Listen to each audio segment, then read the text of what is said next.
социалдык тармактарда бири-бирин жеген мусулмандарды көрөсүз. Кээде илим текебер кылып жиберген адамдарды да көрүүбүз мүмкүн. Демек, адептен биринчи илим көрүнөт деп илимден биринчи адеп көрүнөт деп бекеринен айтылган эмес экен. Ошон үчүн кийим кийүү дагы адамдын адебине түздөн-түз тиешелүү нерсе. Келиңиздер, кийим кийсек дагы, тамак жесек дагы, мамилебизде дагы жараткан менен болсун, жакындарыбыз менен болсун, коомубуз менен болсун, жүрөгүбүзгө бир мындай кайрылалычы. Мен канчалык деңгээлде чын ыкластуумун азыр. Эмне үчүн келдим могул жерге? Бош белем, ажанды бир көрүп коеюн дедимби, элече кандай экен. Мында карасам, мечитке бирөө келип калабы, бир жакшы жених болуп калат деп келдимби? Билбейм. Ар кандай варианттар бар. Угайынчы эмне деркен жана бирдемелерди сүйлөй берет деп келдиңизби?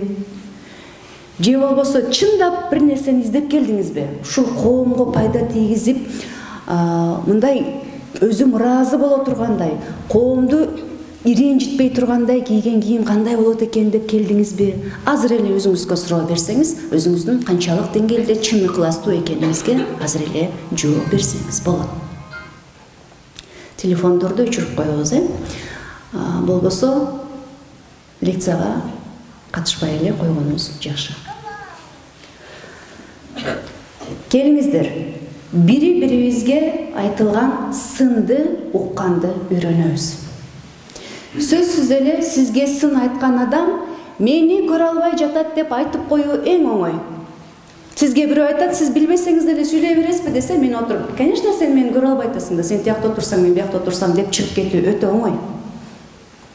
Бул менин напсиме жаккан жок. Мен текеберчилигимди көргөздүм, ал ошол өзүмдүн кемчилигимдин үстүндө иштеген жокмун. Келиңиздер. Бизге өзүбүздөн башка эч ким акыйкатты айтпайт. Акыйкатты айтуу эмне деген сөз? Акыйкатты айтсаң, ал адам сенин акыйкатыңды кабыл алса, ал адам оңолуп кетет деген сөз. Ал адам өсүп кетет деген сөз. Ошон үчүн биздин напсибизге бүгүн жакпай жатса дагы, акыйкатты бири-бирибизден уккандан үйрөнөлү. Айырмасы жок ал кайсы жамааттан экени, кайсы жерде окуп келгени, сиздин эмне ишиңиз бар? Ал ибадаты үчүн, ал билими үчүн, ал кандай деңгээлде динге кызмат кылганы үчүн Аллахтын алдында өзү жооп берет. Биздин милдетибиз адамдар айтып жатканда сындардын ичинен акыйкатты иргеп алып туруп, ушул жер чындыгында ушундай, ооба, менин билимим жок да. Ооба, мен кийингенди билбейм. Чындап эле менин адебим жок. Муну бирөө айтыш керек беле? Айтыш керек болчу. Курулай мактаганга көнгөн заман болду. Бардыгы мынтип бир аз билип, элдин астына, эки элдин адамдын астына чыгып сүйлөп койсоң, айжан дейт же Мариям дейт, жаман көндүк ошол нерсеге. Жок, акыйкатты айтса бизге жакпайт напсибизге. Эмнеге мага бирөө сын пикирди айтыш керек? Жок, айтышыбыз керек. Бүгүнкү күндө адептин үстүндө билимдүүдөн баштап билимсизге чейин, динди тааныгандан баштап, тааны электен баштап, динде 20-30 жылдан баштап жашап жүргөндөрдүн бардыгы адептин үстүндө иштей турган күн келди. Мусулмандар денедеги бир калдай болуш керек дейт. Биз айтып калабыз, мусулман замзамдын бир тамчысындай болуш керек. 10 тамчы жөнөкөй сууга кошуп койсоң, ошону замзамга айландырып жибербесе дагы толугу менен жакындатып кое тургандай абалда болуш керек. Ар бир мусулманды көргөндө анын жүзүндө жылмаюу, жашоосуна ыраазы болуу. Эмнеге ыраазы болуу? Максатын тапканы үчүн. Эгерде сен максатыңды билсең, жашооң мазмундуу болот, жашооң бир мааниге толгон сыяктуу болот. А биз кандай болуп жүрөбүз эшикте? Бизди бирөө чачыбыздан сүйрөп келип, жоолукту ороп туруп чыгарып койгондо жүрөбүз да, ушундай нааразы. Ушунчалык жүк бизге могул дин. Дин ооба, жоопкерчилик, бул жүк, бул жеткизиш керек, бул ооба, мындай бир мааниси бар.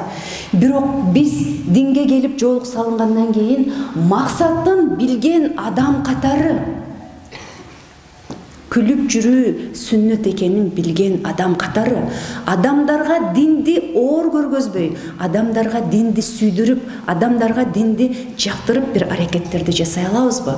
Эмне үчүн высокопарный эле сөздөрдү мен илим алгым келет, мен коомго салым кошкум келет, кошпой эле койчу, айланайын бай болур. Кошпой эле койчу. Зыянын деле тийгизбей эле койчу. Үйгө барып, кирип, эшигиңди жаап, күзгүнүн алдына отуруп туруп, ты лицемерка. Алдамчысың, акмаксың, эки жүздүүсүң, элдин алдына бирди сүйлөйсүң, бирок жашооңдо андай эмессиң деп туруп бүгүн бир анализ кыла алчы. Жоолук салынып алып, адегиңди оңдой элексиң. Жоолук салынып алып, дагы деле алдайсың. Жоолук салынып алып, дагы деле билимиң жок. Жоолук салынып алып, дагы деле агрессивдүү болуп жүрүсүң. Ушунун баары 200-дүүлүкпү? 200-дүүлүк. Ушул жерде канча адам азыр отурат? 200бү, 300бү? Ошолордун ичинен бүгүн 100 адам барып өзүн оңдоп, эртең 100 адам коомго жакшынакай болуп, чын ыкласы менен мен сени сен адам болгонуң үчүн жакшы көрөм. Мен сага жакшылык каалайм. Мен сага динди жеткизип коеюн. Эч качан бирөөнү кемсинтүү менен динге чакырууга болбойт. Эч качан бирөөнү кемсинтип, сен билбейсиң, мен билгенди. Кайдан сага дештик менен ага илим үйрөтүүгө болбойт. Адамды жакшы көрүп үйрөтүш керек. Сизге жоолук сонун жарашат экен. Машалла, красивая. Сиз менен анан жолуксам болобу? Тияка чыгып баратканда. Десеңиз, десе карап алдыңыз, Маселени ушундай мамиле кылыш керекпи? Не болгон айланайын келдиңиз? Деп беребиз да илимди. Ай, сен мен билгенди үйрөнгүчө качан болуй?